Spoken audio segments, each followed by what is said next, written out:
François Fillon recevait les dirigeants de Petroplus cette fois, cette raffinerie de Seine-Maritime qui risque la fermeture. François Hollande, lui, s'est rendu sur place pour rencontrer les salariés. Demain, d'autres candidats feront le déplacement. Alors faut-il parler d'exception française? Toute la classe politique semble acquise à l'idée que l'État doit intervenir face à ces plans sociaux. Non pas l'État organisateur de l'économie, mais l'État acteur, l'État recours. Enquête Sophie Brune, Mathias Second.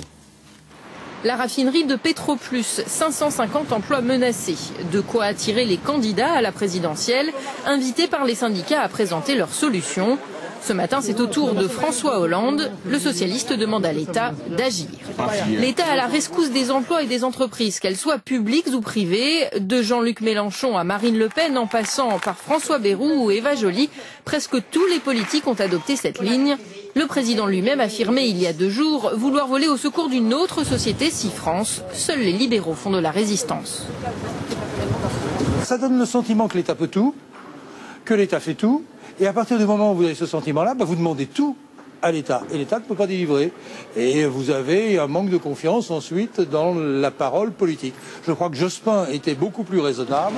Allusion aux aveux d'impuissance de Lionel Jospin quand il était Premier ministre, que ce soit face aux salariés de l'U ou au licenciement de Michelin. Il ne faut pas attendre tout de l'État ou du gouvernement. Il faut aussi que se mobilise à la fois l'opinion et les salariés de l'entreprise.